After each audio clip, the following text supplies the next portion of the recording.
Good morning students, how are you? Today we are studying our remaining content that is related to the organs of the Indian government. So in previous video we have cleared regarding to the three organs, that is the executive and the judiciary and the legislature. So in this segments we have cleared already legislature and the executive part. But now in this video we will discuss about the judiciary. What are the provisions are given in our constitution about the judiciary? So how do judiciary work in our country, and how many levels it has? Okay, so as per we know that is the three levels in the central level, Supreme Court and the High Court and the local court. Apart this, we will clear what is the constitutional provisions, parameters are given our constitution. So let us start one by one. That is, first of all, I am remembering once again that is we have clear executive, legislature and the judiciary. Okay, so now we will attempt this portion, judiciary. So judiciary have three levels. First is Supreme Court, second is High Court and third is local court. Everybody knows there is a three level. So we will clear about the levels of the Supreme Court or the High Court, what they have defined in the constitution. So first of all we will clear about that is Supreme Court and High Court. So first of all we will clear about that is the Supreme Court.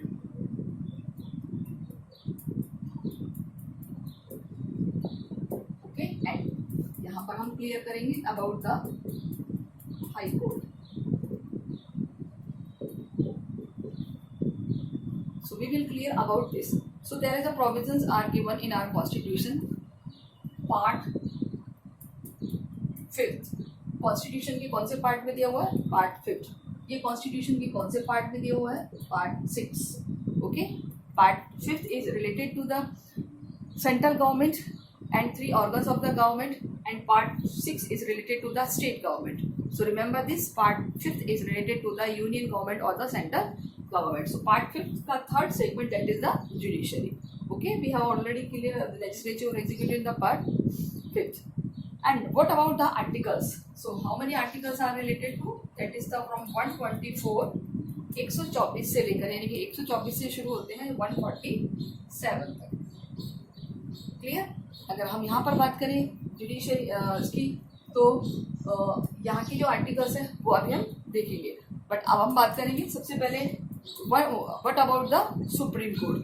So what is the provision given in the supreme court? First of all we will see about the historical background.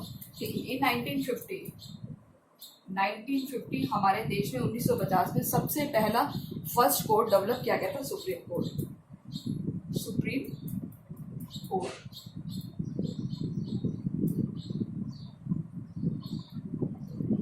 In which year?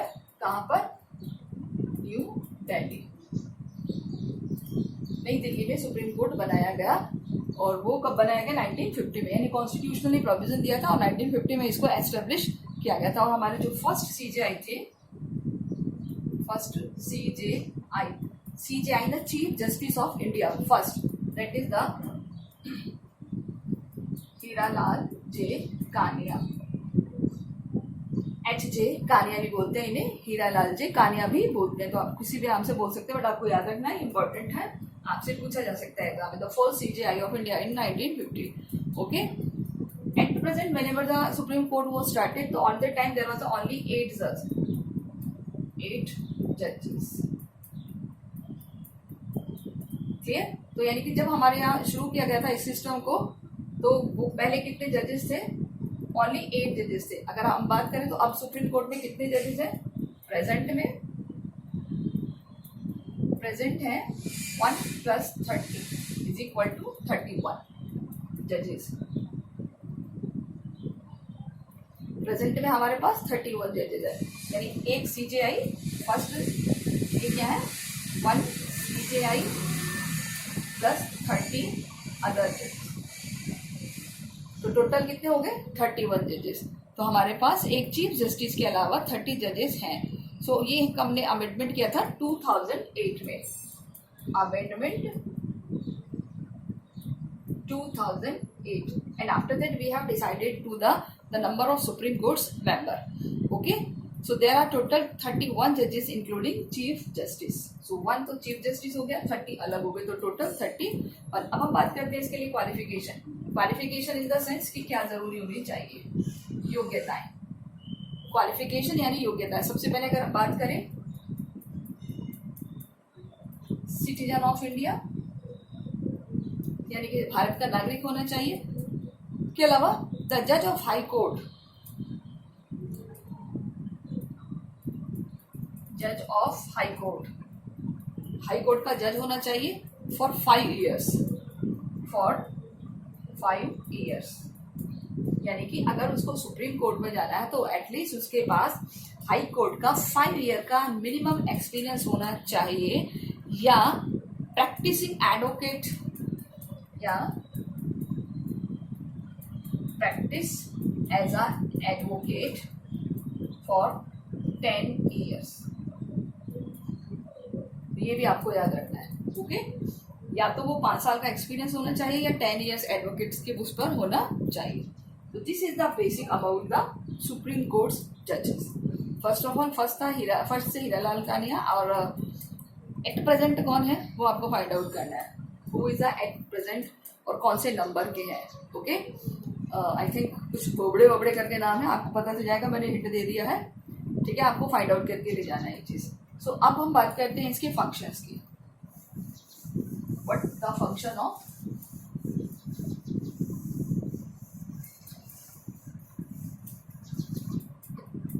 Major functions of supreme court का जो CJI है उनके क्या क्या functions होते हैं. सबसे पहले हम बात करें to power to judicial review. Power to judicial review. Judicial review का मतलब होता है किसी चीज़ को दोबारा से रिव्यू करना, दोबारा से चेक करना, whenever it was not according to the constitution. So that is the main concept of the Supreme Court. Second is it hears certain appeals, civil or criminal cases from High Court. Here the appeal in the sense किसी कोई मुकदमे को सुनना. Okay, तो appeals कौन सी वाली, जो high court से रेफर्स हुई हैं, जो सिविल और क्रिमिनल केस से है, civil and the criminal case से रिलेटेड है, उन अपील्स को हेयर करना. इसके अलावा जो डिस्प्यूट्स होते हैं between the union government and the state, solve the dispute, solve the dispute between union and state government. ये याद रखना, ये इंपॉर्टेंट है कि जब सेंट्रल गवर्नमेंट और स्टेट गवर्नमेंट में आपस में कॉन्फ्लिक्ट हो जाता है, कोई किसी बात पर डिसएग्री हो जाते हैं, तो वो सॉल्व कहाँ किए जाते हैं, they are solve in the supreme court. This is the important. या ये भी हो सकता है 2 and more स्टेट का कोई भी डिस्प्यूट हो, यानी कि dispute solve disputes 2 and more states, यानी 2 या 2 से ज़्यादा राज्यों का भी अगर झगड़ा हो, स्टेट्स का डिस्प्यूट हो, तो उसको भी ये सॉल्व करता है. नेक्स्ट बात करेंगे हम, ये रिट्स इशू करता है जब कभी फंडामेंटल राइट्स का एक्सप्लॉयटेशन होता है. It can issue writs. Writs मतलब याचिका जिसको हम कहते हैं. ओके, इशू करता है किस लिए, in case of fundamental right, in case exploitation of fundamental rights. Okay, हमें पता ही है कि जब हमारे फंडामेंटल राइट्स का जो एक्सप्लॉइटेशन होता है तो उसमें हम रिट्स के थ्रू अपनी आपको सेव कर सकते हैं. ओके, और हम बात करते हैं कि ये हमारा सबसे हाईएस्ट कोर्ट है, सबसे बड़ा कोर्ट है, इसके अलावा और कोई कोर्ट नहीं है, इसका डिसीजन सबसे फाइनल होता है. अब हम बात करते हैं रिमूवल, यानी कि जज को कैसे रिमूव किया जाए. रिमूवल ऑफ द जजेस, of supreme court. Supreme court के जजेस का सिंपल सा आपको याद रखना है कि पार्लियामेंट सपोर्टेड अ 2/3 मेजोरिटी, यानी ईच हाउस, दोनों हाउस की कितनी होनी चाहिए, the majority of 2/3 majority by the both houses of the parliament. Okay students, ये याद रखना है. कैसे हम इसको रिमूव कर सकते हैं कि membership of the house and by the majority is not less than 2/3 the membership present and voting in the round misbehaviour in capacity etcetera, यानी कि किसी भी केस में इनको हटाया जा सकता है. और आपको पता है इनकी पोस्ट बहुत अच्छी होती है, तो इनको सैलरी वगैरह भी सब अच्छी मिलती है, और इंडिया का जो कंसोलिडेटेड फंड होता है वहाँ से इनको सैलरी दी जाती है. Okay, so this is about the some little information regarding to the judiciary. So हमें ये याद रखना है कि पार्ट 4 और पार्ट 5 में क्या दिया हुआ है, कौन सा आर्टिकल है इनके लिए. 124 is determined for the high supreme court. Okay, now we will take about the high court कि what are the provisions given in the high court. Clear? So let us look.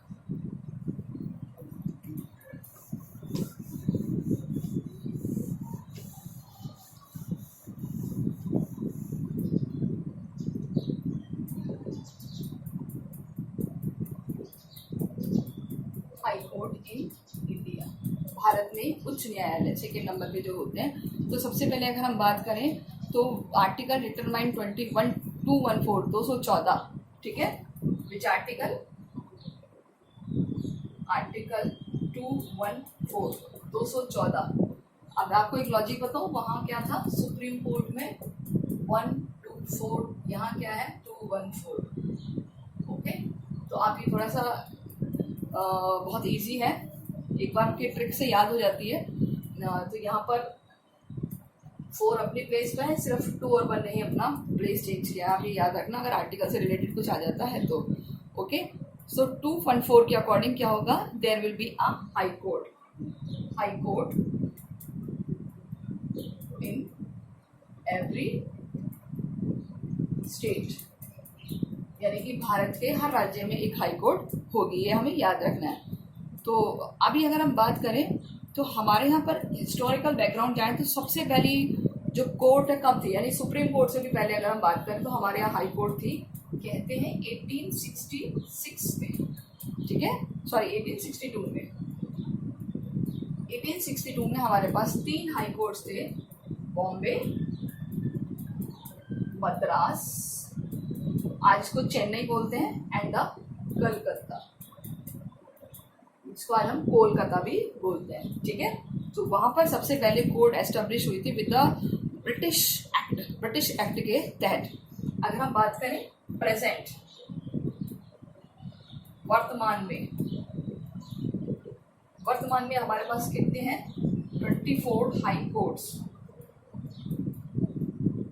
Total कितने high courts हैं, 24 high courts हैं, जिसमें 21 पहले and 3 high courts जो कि latest बनी है मेघालय, मणिपुर एंड द त्रिपुरा. जो लेटेस्ट बनी है मणिपुर, मेघालय एंड त्रिपुरा. क्लियर?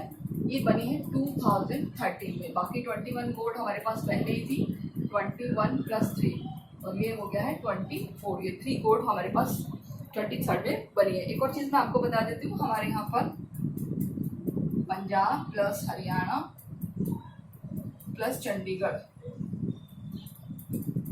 इन तीनों का ओनली 1 कोर्ट है, एक ही कोर्ट है, क्योंकि हम एक कोर्ट भी बना सकते हैं आर्टिकल 231 के अकॉर्डिंग.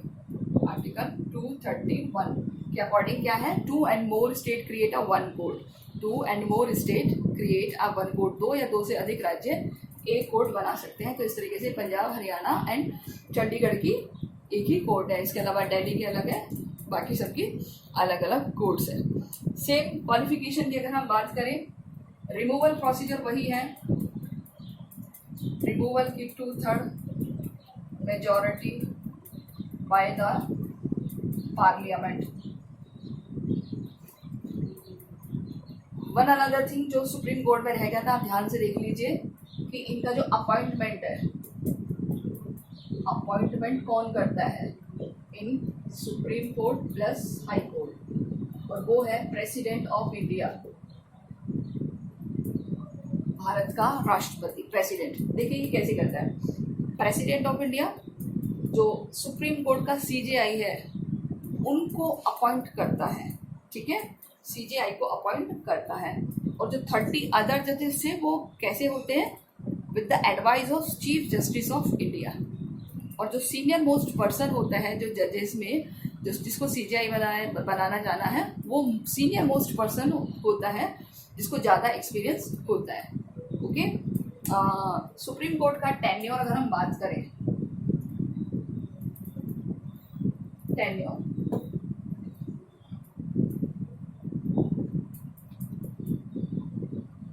या टर्म सुप्रीम कोर्ट में होती है 65 ईयर, 65 साल। ओके, सुप्रीम कोर्ट की होती है 65 साल और हाई कोर्ट में होती है 62 ईयर्स, 62 साल। ये आप याद रखेंगे, जो इनकी रिटायरमेंट एज है वो हाई कोर्ट में है 62 साल और सुप्रीम कोर्ट में है 65 साल। तो यानी कि यहाँ से जो रिटायर होकर जाते हैं 62 में, जो मोर एक्सपीरियंस हो जाते हैं तो उनको कहाँ शिफ्ट कर देते हैं, सुप्रीम कोर्ट में, if they have desire to work for more years. Okay, if government of India have feel that is ki more suitable for the judiciary, so they reappoint in the Supreme Court.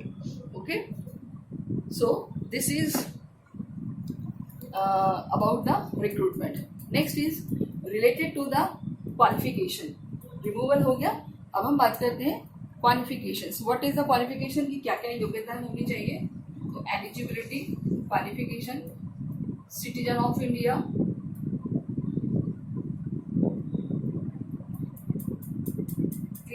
Bharat का नागरिक हो, ये हमें पता होना चाहिए।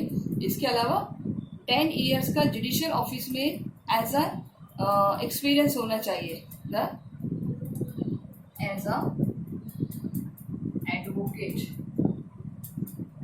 Experience of 10 years, लगभग 10 साल का एक्सपीरियंस होना चाहिए। ओके, और इनका अपॉइंटमेंट करता है president with the advice of chief justice with the help of governor, high courts के लिए ये। Okay, with the help of governor. Now just like a supreme court, they also issue Ritz, ये भी Ritz issue करते हैं in case of exploitation of the fundamental rights. Okay, next is the appointment से related बात करें हम, तो the constitution bench of supreme court, that is the appointment of supreme court and high court. ये 62 की as पे हो गए एंड रिमूवल हो गया। अब हम बात करते हैं jurisdiction, jurisdiction in the sense function. So what about the function of the high courts.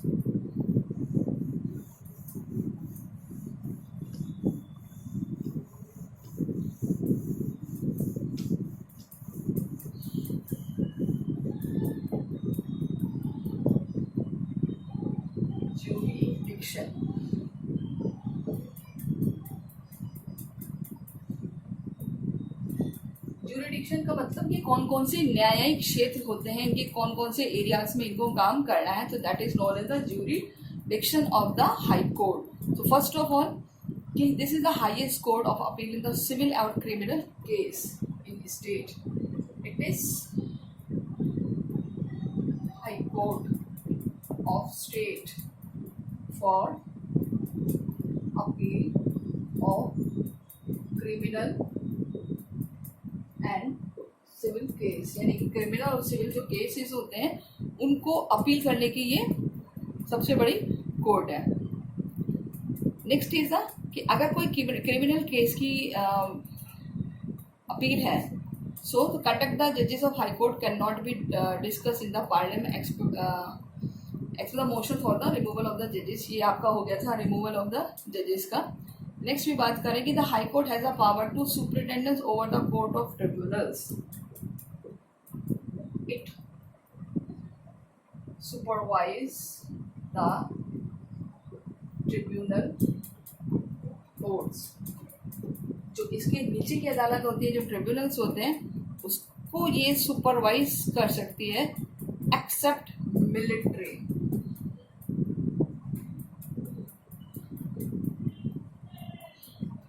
यानी जो मिलिट्री कोर्ट है उसको छोड़ करके।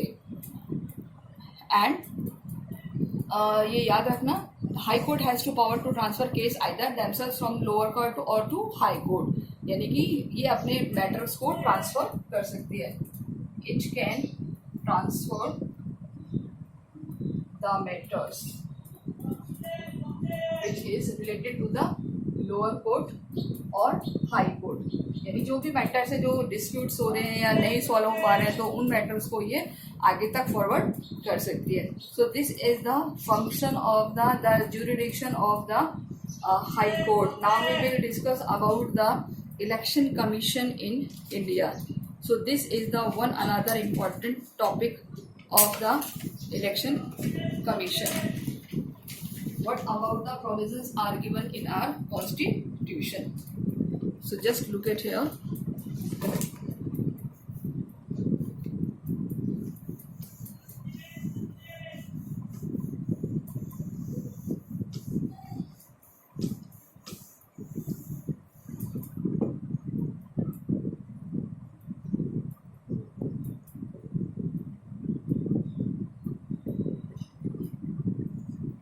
निर्वाचन आयोग, इलेक्शन कमीशन।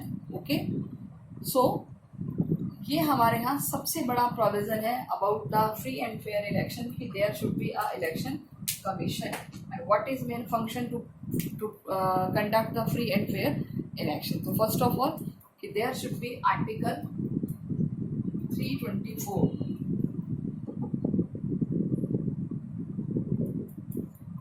आर्टिकल 324 के अनुसार क्या होगा? आर्टिकल 324 के अनुसार, 324 के अनुसार there will be election commission. There will B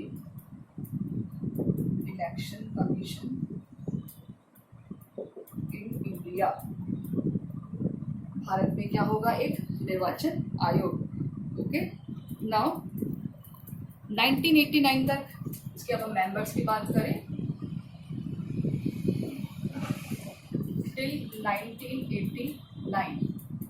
1989 तक इसमें ओनली 1 मेंबर होते थे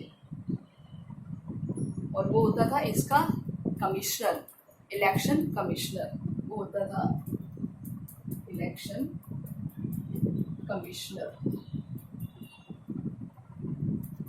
ओके, लेकिन हमने एक और प्रोविजन किया 1993 में, जो मेंबर्स हैं वो है 1 + 2 = 3। तो 3 मेंबर्स हो गए हैं। 1 + 2 means 1 chief election commissioner and 2 others. 1 हो गया chief election commissioner plus 2 other, तो हो गए 3। ओके, तो इस तरीके से ये 1993 में चेंज किया गया है। यानी कि जो चीफ इलेक्शन कमिश्नर है, अब हम बात करते हैं इसको CEC, इस तरीके शॉर्ट में लिखिए CEC, chief election commissioner. Okay, हम इसको शॉर्ट में हम लिख रहे हैं। एंड अदर्स, अदर्स मतलब ये दो। ओके, किसके थ्रू अपॉइंट होते हैं? अपॉइंटेड बाय प्रेसिडेंट, भारत के राष्ट्रपति के द्वारा इनको अपॉइंट किया जाता है। Okay, and what about the tenure? क्या है इनका टेन्योर? तो दैट इज 6 ईयर या एज 65 ईयर।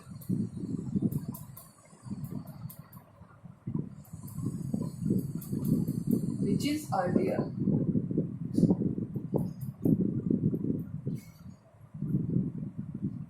या तो 6 साल तक काम करेंगे या 65 की एज तक काम करेंगे। जो भी जल्दी होगी उसमें से देखा जाएगा। फॉर एग्जांपल आपको शायद मैंने पहले भी बताया था कि सपोज कोई 68 बंदा है, कोई 60 ईयर्स का, उसको सुप्रीम उसमें क्या बोलते हैं हाई कोर्ट में अपॉइंट कर दिया गया है, सॉरी इलेक्शन कमीशन में अपॉइंट कर दिया गया है, इलेक्शन कमीशन में, ठीक है। तो अब उसको रिटायर कितने पे करना है, 65 पे करना है, ठीक है। 65 तक काम करेगा। तो कितने साल काम किया उसने, ओनली 5 ईयर। अगर 55 का बंदा आ जाता है तो वो 6 ईयर तक काम करेगा, ठीक है। तो यानी कि वो 61 तक काम करेगा। तो ये आप एक छोटा सा सिस्टम याद रख के चलिए, okay. So which is early, यानी कि जो भी पहले हो उसके थ्रू उसको टेन्योर उसका फिक्स किया गया है। अब हम बात करते हैं कि फर्स्ट कौन थे हमारे यहाँ। The first election commissioner, chief election commissioner कौन थे, सुकुमार सिंह।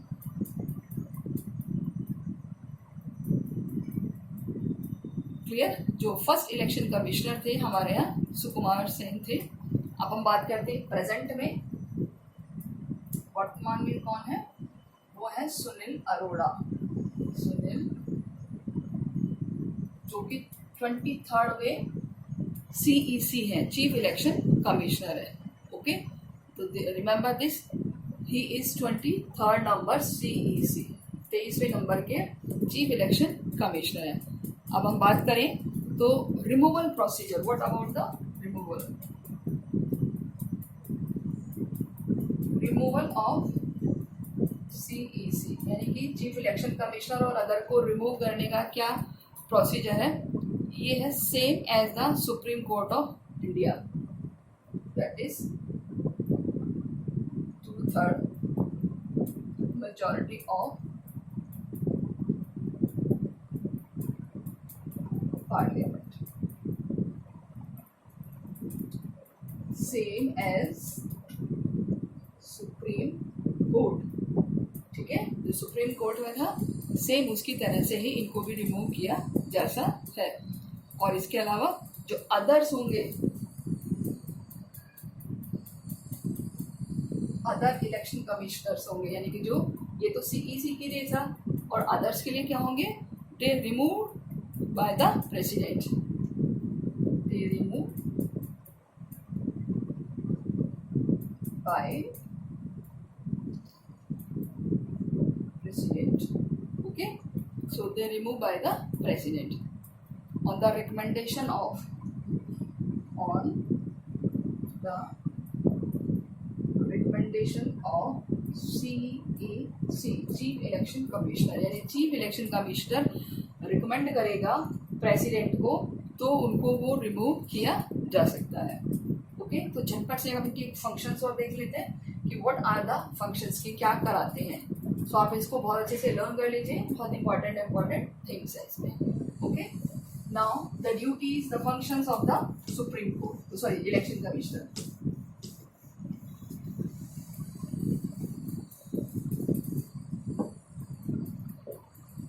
फंक्शंस, फर्स्ट सबसे पहले हम बात करेंगे तो ये क्या करता है, इट सुपरवाइज द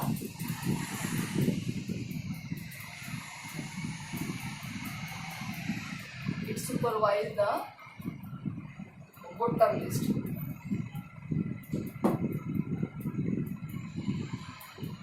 यानी कि जब भी वोटर लिस्ट बनाई जाती है तो ये उसको सुपरवाइज करता है, ओके। एंड बात करें हम तो determine the time and date of election, determine the time and date of election, okay. ये इलेक्शन का डेट और टाइम को भी डिटरमाइन करता है, कब इलेक्शन कराने हैं, कहाँ कराने हैं, कौन सी जगह पे कराने हैं, उसका जो पूरा जो सेगमेंट है वो ये सेट करता है। Ensure free and fair election, ensure free and fair election, कि देश में फ्री और फेयर इलेक्शन हो उसको भी ये इंश्योर करता है। And next is the recognize the political party, recognize the political parties or allot the symbol